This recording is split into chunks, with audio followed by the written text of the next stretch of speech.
Hello every one, Sheetal's learning made easy എന്ന ചാനലിലേക്ക് എല്ലാവർക്കും സ്വാഗതം. ഇന്ന് ഞാനൊരു ക്വസ്റ്റ്യൻ ഡിസ്കഷനുമായിട്ടാണ് വന്നിരിക്കുന്നത്. ഇവിടെ നിങ്ങൾക്ക് കാണാം, ഇത് ഒരു എൻക്ലെക്സ് ആർഎൻ മോഡൽ ക്വസ്റ്റ്യൻ ആണ്. ഓക്കെ, അപ്പോൾ ഫസ്റ്റ് ഞാൻ എന്തൊക്കെയാണ് ഒരു ക്വസ്റ്റ്യനിലെ പാർട്സ് എന്ന് നിങ്ങൾക്ക് കാണിച്ചു തരാം. ഇവിടെ നിങ്ങൾക്ക് കാണാം, the nurse is caring for A hospitalised client with a diagnosis of heart failure who suddenly complains of shortness of breath and dyspnea. The nurse should take which immediate action? എൻ്റെ ഒരു മുൻപത്തെ വീഡിയോയിൽ എൻക്ലെക്സ് ആർഎൻ ടെസ്റ്റ് ടേക്കിംഗ് സ്ട്രാറ്റജീസ് ഞാൻ discuss ചെയ്തിരുന്നു. അതിനകത്ത് ഞാൻ പറഞ്ഞിരുന്ന കുറച്ച് സ്ട്രാറ്റജീസ് നിങ്ങൾക്ക് അത് എങ്ങനെ അപ്ലൈ ചെയ്യാമെന്ന് ഈ വീഡിയോയിലാണ് ഞാൻ കാണിച്ചു തരാൻ ആഗ്രഹിക്കുന്നു. ഓക്കെ, അപ്പോൾ ഒരു ക്വസ്റ്റ്യൻ അല്ലെങ്കിൽ നമുക്കൊരു ക്വസ്റ്റ്യൻ കിട്ടിയാൽ ഇതിന് 3 പാർട്സ് ആണുള്ളത്. അതായത് ഇവിടെ നമുക്ക് കാണാം, the nurse is caring for A hospitalised client who with a diagnosis of heart failure who suddenly complains of shortness of breath and dyspnea. So ഈ ക്വസ്റ്റ്യൻ ഇതിനകത്തെ ഒരു ഇവന്റ് പാർട്ടാണ്. Event part. ഓക്കെ, ഇവന്റ് എന്ന് പറഞ്ഞാൽ ഇതാണ് ഇവിടുത്തെ context. ഈ ക്വസ്റ്റ്യനകത്തെ context the nurse should take which immediate action.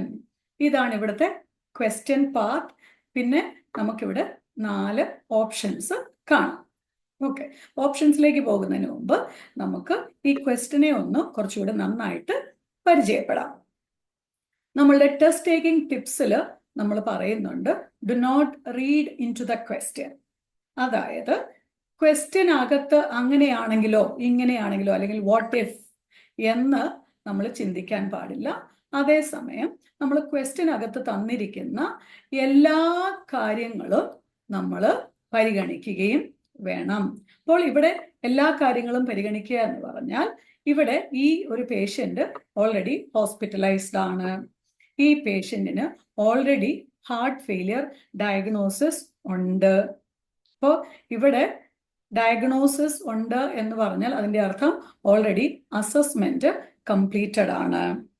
Who suddenly complains of shortness of breath and dyspnea.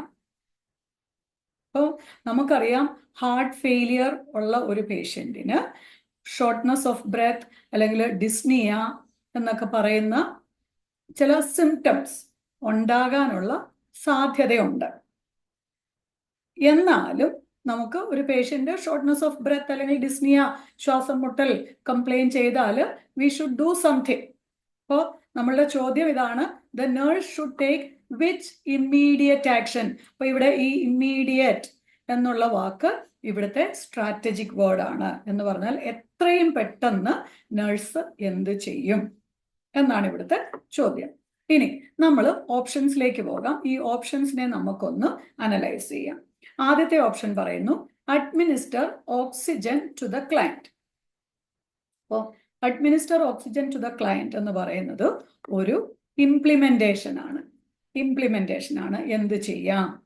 അപ്പോൾ ഇവിടെ നമ്മൾ ഓൾറെഡി പറഞ്ഞു, ഇവിടെ അസസ്മെന്റ് ഡയഗ്നോസിസ് ഉള്ള പേഷ്യൻ്റ് ആണ് എന്ന് പറഞ്ഞാൽ ഇവിടെ അസസ്മെന്റ് ആൻഡ് ഡയഗ്നോസിസ് കംപ്ലീറ്റഡ് ആണ്. അസസ്മെന്റും അനാലിസിസും ഡയഗ്നോസിസും വരെ ആയ പേഷ്യൻ്റ് ആണ്. ഇനി ഇവിടെ ഒരു ഇംപ്ലിമെന്റേഷൻ ആണ് അടുത്തത് നമുക്ക് വേണ്ടത്. പക്ഷെ ഇവിടുത്തെ ചോദ്യം ഇമ്മീഡിയറ്റ് ആയിട്ട് എന്ത് ചെയ്യും എന്നാണ് ചോദ്യം. അപ്പൊ ഈ അഡ്മിനിസ്റ്റർ ഓക്സിജൻ എന്ന് പറയുന്നത് ഒരു ഇംപ്ലിമെന്റേഷൻ ആണ്. അതായത് അതൊരു പോസിബിൾ ആൻസർ ആണ്. ഇനി അടുത്ത ഓപ്ഷൻ എന്ന് പറയുന്നത് elevate the head of the client's bed. ഇത് വീണ്ടും ഒരു ഇംപ്ലിമെന്റേഷൻ ആണ്. അപ്പൊ അതുകൊണ്ട് തന്നെ അതൊരു പോസിബിൾ ആൻസർ ആണ്. ഇനി മൂന്നാമത്തെ ഓപ്ഷനിലേക്ക് വരുമ്പോൾ calls the health care provider. ഇവിടെ നമ്മൾ ശ്രദ്ധിക്കേണ്ട 2-3 കാര്യങ്ങളുണ്ട്. നമുക്ക് ഈ പലപ്പോഴും ഇങ്ങനത്തെ ക്വസ്റ്റ്യൻസിൽ ഈ calls the health care provider എന്നൊരു ഓപ്ഷൻ വരികയാണെങ്കിൽ മിക്കവാറും ആ ഓപ്ഷൻ തെറ്റാകാനാണ് സാധ്യത. ഇതിന് 2 കാരണങ്ങളുണ്ട്. ഒന്ന്, നമ്മളുടെ എക്സാമിന് നേഴ്സ് എന്ത് ചെയ്യും എന്നാണ് ചോദ്യം. അപ്പോൾ സ്വാഭാവികമായിട്ടും ഡോക്ടറെ വിളിക്കും എന്ന് പറയുന്നതിനകത്ത് വലിയ ഒരു അർത്ഥമില്ല. ഓക്കെ, അതേസമയം ഡോക്ടറെ വിളിക്കേണ്ട ചില സാഹചര്യങ്ങളുണ്ട്. അതിനകത്ത് 2 സാഹചര്യങ്ങൾ. ഒന്ന്, നേഴ്സിന്റെ പാർട്ടിൽ നിന്നുള്ള അസസ്മെന്റ് കംപ്ലീറ്റഡ് ആയി. ഇനി ഡോക്ടറുടെ സ്കോപ്പ് ഓഫ് പ്രാക്ടീസിലുള്ള കാര്യങ്ങളാണ് ഈ പേഷ്യന്റിന് വേണ്ടത്. ഒന്നാമത്തെ സാധ്യത. രണ്ടാമത്തെ സാധ്യത, ഒരു പേഷ്യന്റ് സ്റ്റേബിൾ ആയിരുന്ന ഒരു പേഷ്യന്റ്, നമ്മൾ മോണിറ്റർ ചെയ്തുകൊണ്ടിരിക്കുന്ന പേഷ്യന്റ് സഡൻലി എന്തെങ്കിലും ഒരു കോംപ്ലിക്കേഷൻ ഡെവലപ്പ് ചെയ്തു, അവിടെ ഒരു മെഡിക്കൽ ഇന്റർവെൻഷന്റെ ആവശ്യമുണ്ട്. അപ്പോൾ അങ്ങനത്തെ സാധ്യതകളിലാണ് നമ്മൾ calls the health care provider അല്ലെങ്കിൽ ഡോക്ടറെ വിളിക്കുക എന്ന ഓപ്ഷൻ കറക്റ്റ് ആകാനുള്ള സാധ്യത കൂടുതലുള്ളത്. ഇവിടെ ഈ patient already diagnosis heart failure diagnosed ആയിട്ടുള്ള പേഷ്യന്റ് ആണ്. അപ്പോൾ പേഷ്യന്റിന് ഷോർട്ട്നെസ് ഓഫ് ബ്രെത്ത്, ഡിസ്നിയ ഒക്കെ ഉണ്ടാകാനുള്ള സാധ്യതയുണ്ട്.